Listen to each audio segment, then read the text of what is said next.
New York ప్రపంచంలోనే best సిటీస్‌లో ఇదొకటి. మన భాషలో సింపుల్‌గా చెప్పాలంటే నిత్య పెళ్లి కూతురే. ఎప్పుడు చూసినా, ఎలా చూసినా పెళ్లి కూతురులాగానే కళకళలాడిపోతూ ఉంటుంది. పెళ్లి పందిరిలాగా ఈ ఊరంతా అంతే సందడిగా ఉంటుంది. మామూలుగా పెళ్లి కూతురైతే తల ఉంచుకుని కూర్చుంటుంది. కానీ ఈ పెళ్లి కూతురిని మనం చూడాలంటే తల ఎత్తి, కళ్ళు గూడా పైకెత్తి చూస్తే గాని ఈ పెళ్లి కూతురు కనిపించదు. ఇవాళ న్యూయార్క్‌లో జరిగే సందడంతా చూపించేస్తా. ఇప్పటిదాకా ఎవరూ చూపించని విధంగా ఎన్నో విశేషాలు. ఎంపైర్ స్టేట్ బిల్డింగ్ గురించి ఎంతో మంది చెప్పుంటారు కానీ, లీనింగ్ టవర్ ఆఫ్ పీసా లాగా ఇక్కడ కూడా ఒక బిల్డింగు 8 సెంటీమీటర్లు వంగిపోయింది.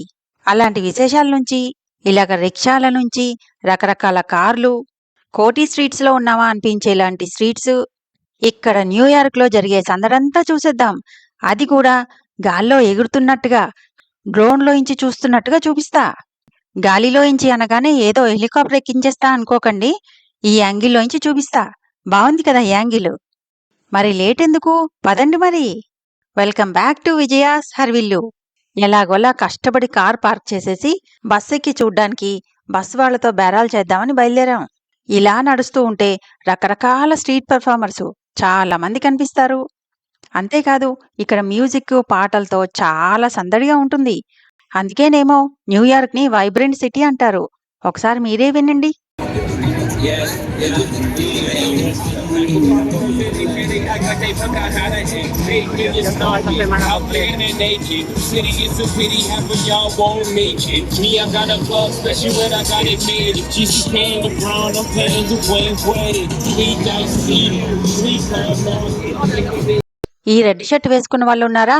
వీళ్ళు టికెట్లు కొనమని వెనకాల పడతారు. విచిత్రం ఏంటంటే వీళ్ళ దగ్గర కూడా బేరాలున్నాయి. ఏదో బెస్ట్ డీల్ అని చెప్పి మమ్మల్ని కన్విన్స్ చేసి మా చేత ఫైనల్‌గా బస్ టికెట్లయితే కొనిపించేశారు. టైమ్ స్క్వేర్‌లో నుంచున్నానని ఎక్కడైనా బోర్డు మీద చూపిద్దామని చూస్తూ ఉంటే ఇదిగో డస్ట్‌బిన్ మీద కనిపించింది. న్యూయార్క్ నగరమంతా మన్ని ఊరేగించే రథం ఇదే. నగర ఊరేగింపుకి మా టికెట్ ఎలా ఉందంటే 2 సార్లు తీసుకున్నాం. అంటే డే లైటింగ్‌లో ఒకటి, నైట్ లైటింగ్స్‌లో ఒకటి. దేని అందం దాందే. అందుకే 2 సార్లు చూడాలనుకున్నాం. Headphones and ponchos and sit right, no stand on the bus while the bus is in motion.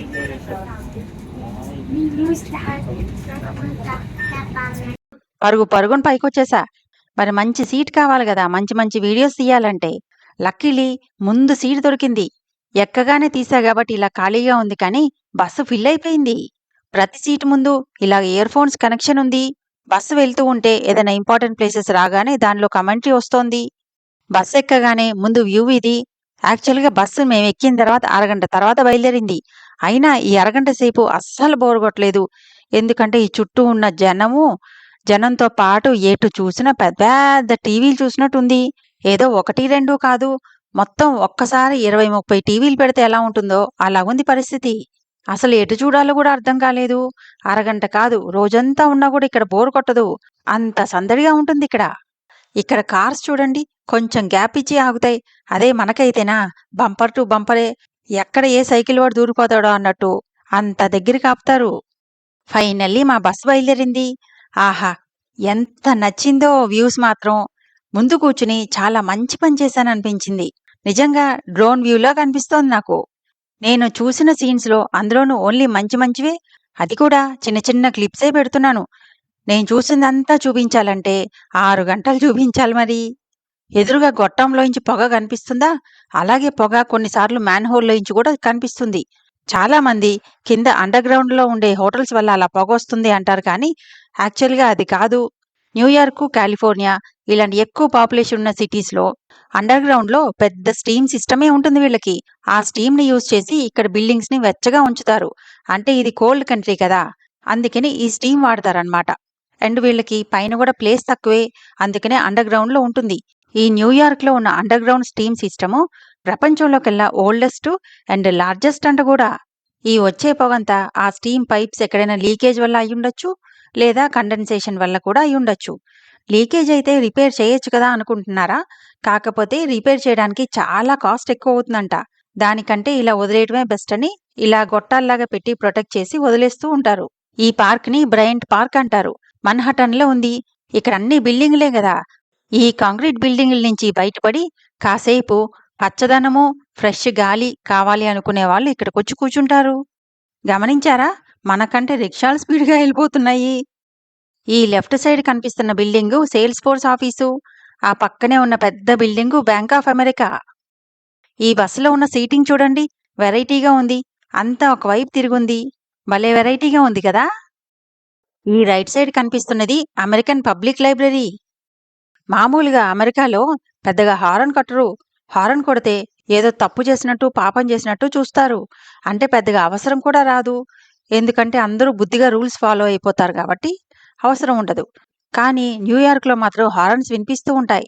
మరీ ఇండియా అంత గీ గీ గీ అంటూ చెవులు బద్దలైపోవు గానీ, కొంచెం అక్కడక్కడ వినిపిస్తూనే ఉంటాయి. అదిగో దూరంగా రోడ్డు మధ్యలో ఒక బిల్డింగ్ ఉంది కదా పెద్దది. దాన్ని ఫ్లాట్ ఐరన్ బిల్డింగ్ అంటారు. ఎందుకంటే పైనుంచి చూసినప్పుడు పాతకాలంలో ఐరన్ బాక్సులుంటాయి గదా! ఆ షేప్‌లో ఉంటుందనమాట. ఇదంతా కొలంబియా యూనివర్సిటీకి సంబంధించిన క్యాంపసు. ఇక్కడి నుంచి 38 మందికి నోబెల్ ప్రైజ్ వచ్చిందంట. ఈ లొకాలిటీని లిటిల్ ఇటలీ అంటారు. అంటే ఆల్మోస్ట్ ఇటలీలో ఉన్నట్లే ఉంటుంది ఇక్కడుంటే. ఇక్కడ బిల్డింగ్స్ ఆర్కిటెక్చర్ గానీ, షాప్స్ కానీ అన్నీ ఇటలీని రిఫ్లెక్ట్ చేస్తూ ఉంటాయన్నమాట.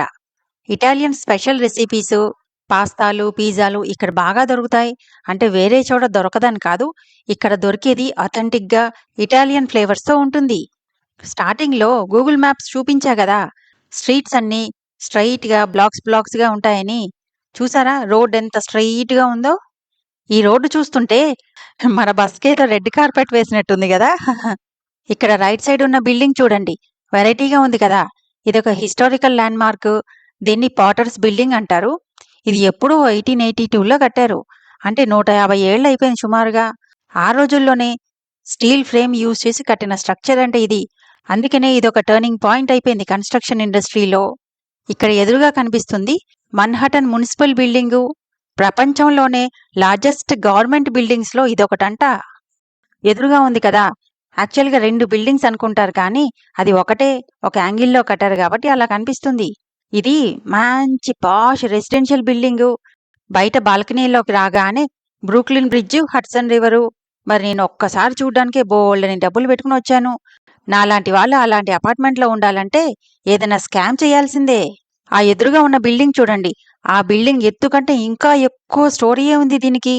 ఈ బిల్డింగ్‌ని వన్ సీపోర్ట్ బిల్డింగ్ అంటారు. చూడ్డానికి మామూలుగా ఉంది కానీ, అది 8 సెంటీమీటర్స్ ఒక సైడ్ వంగిపోయింది. ఎప్పుడో 2015లో స్టార్ట్ చేశారు గానీ, ఇప్పటికి కూడా ఇంకా ఇంకంప్లీటే. దీంట్లో 60 అంతస్తులున్నాయి. కనీసం 60 ఏళ్లకైనా కంప్లీట్ చేస్తారో లేదో మరి. ఈ లెఫ్ట్ సైడ్ ఉన్నది, ఎదురుగా ఉన్నది 2 ఫెర్రీ స్టేషన్సే. లెఫ్ట్ సైడ్ ఉన్నదేమో గవర్నర్ ఐలాండ్‌కి తీసుకెళ్తుంది. ఎదురుగా ఉన్నదేమో స్టాటిన్ ఐలాండ్‌కి. గవర్నర్ ఐలాండ్ అంటే గవర్నర్ ఉండేది కాదు. ఆ ఐలాండ్‌కి అలా పేరు పెట్టారు. దానిలో కొంచెం రిక్రియేషనల్ యాక్టివిటీస్ అన్నీ ఉంటాయి. ఇదంతా లోవర్ మాన్‌హట్టన్ ఏరియా. ఆ ఎదురుగా రోడ్డు చివ్వర ఒక బిల్డింగు దాని మీద ఒక సూదిలాగా ఉంది కదా! అదే వన్ వరల్డ్ ట్రేడ్ సెంటరు. మొన్న వీడియోలో క్లియర్‌గా చూపించాను కదా! ఇక్కడే ఉన్నట్టు కనిపిస్తోంది కానీ యాక్చువల్‌గా చాలా దూరంగా ఉంది. ఆ దూరం కూడా దాటేసిన తర్వాత ఇదిగో బిల్డింగ్ ముందుకొచ్చేసాం. గుర్తుందా? ఇది కూడా మొన్న చూపించాను. ఇలాగ చాలా స్టాప్స్‌లో ఆగుతుంది. కావాలంటే మనం అక్కడ దిగి ఏదైనా టూరిస్ట్ ప్లేసులు చూసి మళ్ళీ ఎక్కొచ్చు. అలాంటి బస్ స్టాపుల కంటే ఇలాంటి సిగ్నల్స్ దగ్గర మాత్రం కనీసం 50 సార్లైనా ఆగిందేమో అనిపించింది. ఈ బిల్డింగ్ చూసారా? ఎంత యూనిక్‌గా ఉంది కదా! ఇది ఫ్రాంక్ గెహ్రీ అనే ఆర్కిటెక్ట్ కట్టాడు. అతనిక్కడే కాదు, ఎక్కడ ఏ కంట్రీలో కట్టినా ఇలాగే చాలా యూనిక్‌గా, డిఫరెంట్‌గా ఉంటాయంట. ప్రతి చోట అదొక ల్యాండ్‌మార్కే. ఈ బిల్డింగే కాదు, ఆ పక్కన బిల్డింగ్ కూడా చూడండి. చాలా బావుంది గదా! It's gonna take us 23 minutes if we walk.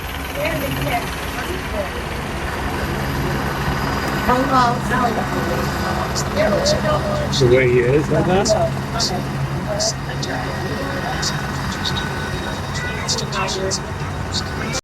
పక్కనే హెలికాప్టర్లు ఏదో బస్టాండ్‌కి బస్సులొచ్చి వెళ్తున్నట్టు వెళ్తున్నాయి. ఓ పక్కన ఫెరీలు, ఓ పక్కన హడ్సన్ రివరు. ఆహా! ఏం సందడిగా ఉంది. అందులోనూ ఈవినింగ్ అయిపోయింది. చాలా ప్లెజెంట్‌గా ఉంది. సాయంత్రం అయ్యింది అనటానికి ఇంకొక సిగ్నల్ ఏమో ఇగో కార్ లైట్లు చూడండి. బాగా బ్రైట్ రెడ్‌గా ఉంటాయి. అంతేకాదు న్యూయార్క్ కూడా చూడండి. పెళ్లి కూతురు ముస్తాబైనట్టు చక్కగా కళకళకళలాడిపోతుంది. ఊరంతా తిప్పి ఫైనల్‌గా ఈ యాపిల్ బీస్ అనే రెస్టారెంట్ ముందు ఆగిపోయింది. ఎలాగో రెస్టారెంట్ ముందు దిగాం కదా, వేరే వెతుక్కోవడం ఎందుకని దీంట్లోకే దూరాం. ఇది ఒక గొలుసు రెస్టారెంటు. అదే చైన్ రెస్టారెంటు. కరెక్ట్‌గా టైమ్ స్క్వేర్ సెంటర్‌లో ఉంది. అందుకే ఆ బ్యాక్‌గ్రౌండ్‌తో ఒక ఫోటో కూడా తీయించేసుకున్నా. ఇది నా చాయిసు. కెసడియా. యాక్చువల్‌గా స్పెల్లింగ్‌లో అయితే కెసడిల్లా అని ఉంటుంది గానీ, ఎల్లులు నమలకుండా మింగేయాలి సైలెంట్‌గా.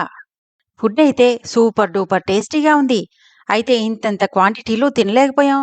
ఇక్కడేంటో ఎక్కడికెళ్ళినా చాలా ఎక్కువ క్వాంటిటీ ఇస్తారనిపిస్తుంది. ఈ రెస్టారెంట్ ఇంటీరియర్స్ కూడా న్యూయార్క్ లాగానే చాలా బ్రైట్‌గా ఉంది. ఇంతవరకు బిల్డింగ్‌లే చూపించా. నేను లేననుకుంటారేమోనని ఒక సెల్ఫీ. అదిగో వెనకాల యాపిల్ బీస్ బ్యాక్‌గ్రౌండ్‌తో. కాసేపు అలా తిరిగేసి ఇక్కడ రిక్షాల సందడి, పెద్ద పెద్ద టీవీల్లాంటి బిల్డింగ్లు ఇవన్నీ చూసి ఎంజాయ్ చేస్తూ మళ్ళీ బస్‌కి ఇంకో ట్రిప్‌కి టైమయింది. మళ్ళీ బస్సెక్కి కూర్చున్నాం. ఈ బస్సెక్కే లోపల ఇక్కడొచ్చే రియల్ సందడి మీకు వినిపిస్తా. మీరు కూడా ఎంజాయ్ చేయండి.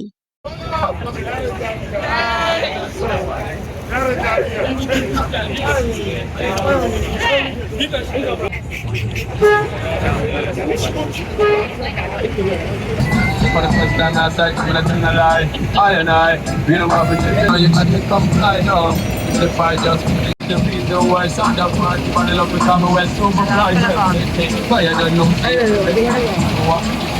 నాకెందుకో ఈ రిక్షాలు చూస్తే మన ఊళ్ళల్లో సినిమా పాటలు పెట్టుకుంటూ మైకులు పెట్టుకొని రిక్షాలు వెళ్తుంటాయి కదా, అది గుర్తొచ్చింది. ఇక్కడైతే రిక్షాలు ఎక్కడం పెద్ద లగ్జరీ. మళ్ళీ నైట్ ట్రిప్ బస్ వచ్చేసింది. ఇప్పుడు ఇంకొంచెం డిఫరెంట్ రూట్లో తీసుకెళ్తారు. ఆ వెళ్లే రూట్లో మనం పొద్దున చూసిన బిల్డింగ్స్ కనిపిస్తాయి. కాకపోతే ఇప్పుడు లైటింగ్స్లో చాలా డిఫరెంట్గా ఉంటుంది. ఇప్పుడు మనం నుంచున్న ప్లేసు న్యూ ఇయర్ సెలబ్రేషన్స్కి వరల్డ్ ఫేమస్ అన్నమాట. కనీసం 10 లక్షల మంది వస్తారని అంచనా. ఆ ఎదురుగా కనిపిస్తున్నదే 1 టైమ్ స్క్వేర్ బిల్డింగ్ అంటారు. దానిపైన వైట్ గ్లోబ్ లాగా ఒక బాల్ ఉంటుంది. ఆ బాల్ ని కిందకి డ్రాప్ చేస్తారు న్యూ ఇయర్ అప్పుడు.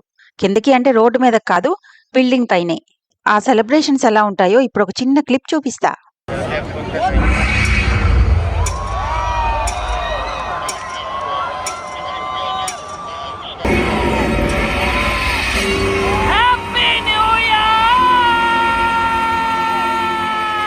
ఇప్పుడు చూడండి బిల్డింగ్ మీద బాగా కనిపిస్తుంది వైట్ బాల్. మార్నింగ్ కూడా ఇదే ప్లేస్ లోంచి వెళ్ళాం కానీ డే టైం కదా, అది సరిగా కనిపించదు. బస్సు స్టార్ట్ అయిపోయింది. ఇప్పుడు మీరే వినండి ఎంత సందడిగా ఉంటుందో ఈ ఏరియా అంతా. Happy New Year's. So, 9876541. Happy New Year's, guys.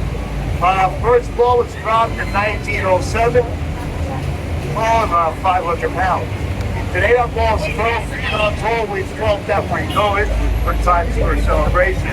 If you are here for the celebration, you need one of these confetti. Be spiriting and turn it up. The red bait. So this is pretty much like the garbage treatment ball that happened. It's a weekend for your daily. Still on souvenir shops. Souvenirs are much cheaper in Chinatown. Later, we'll give you one souvenir. Take it for Chinatown if you want to shoot where you want. Tourist bus, that's where they film Good Morning America. And they have used it for here since 1928. It was here. And that's also been a CDL license, Elmo.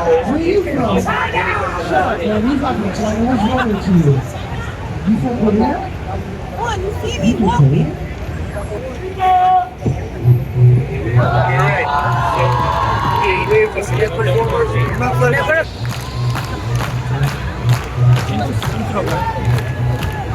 So there you got a videos. I'm going to start passing of our teeth. Got for the stage thing, Beatles, now this is also a speakeasy and there was actually సందడి ఎలా ఉంది? Super కదా. మామూలు weekends లోనే ఇలా ఉంటే ఇంకేదైనా special days, festivals అప్పుడు ఇంకెలా ఉంటుందో చూడండి. ఇప్పుడు టైమ్ స్క్వేర్ బిల్డింగ్ కి బాగా దగ్గరకు వచ్చేసాం. ఇప్పుడు చూడండి పైన బాల్ ఎంత క్లియర్ గా కనిపిస్తుందో.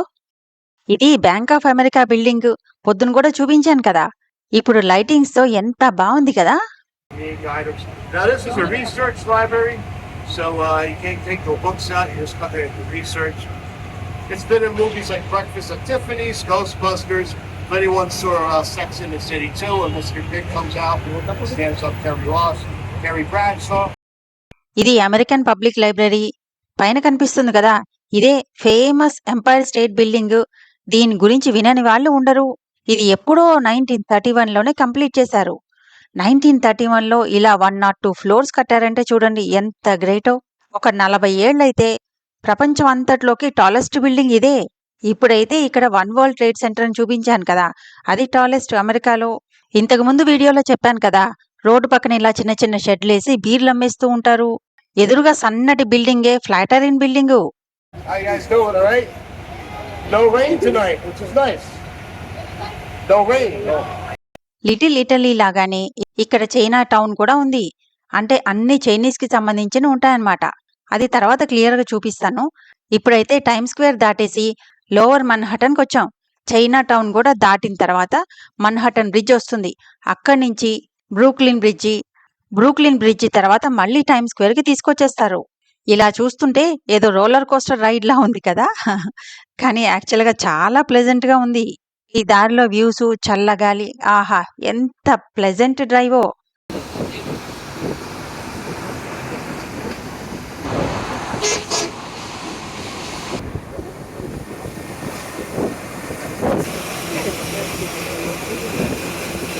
బస్ మీద ఉన్న వాళ్ళందరూ అలసిపోయినట్టున్నారు. ఇందాక చూసారా ఎంత గోలగోలగా ఉందో. ఇప్పుడు ఒక్కరు కూడా మాట్లాడకుండా కిక్కురు మనకుండా కూర్చున్నారు. ఇది ఒక రెసిడెన్షియల్ బిల్డింగు. ఎంత బాగుంది కదా. పెట్టి పుట్టాలి ఇలాంటి వాటిలో ఉండాలంటే. ట్రాఫిక్ హడావిడి మొదలైంది అంటే టైమ్ స్క్వేర్కి వచ్చేసినట్టే. ఇదే మేడమ్ టుసాడ్ వ్యాక్స్ మ్యూజియము, ఇంతకుముందు చూపించాను కదా.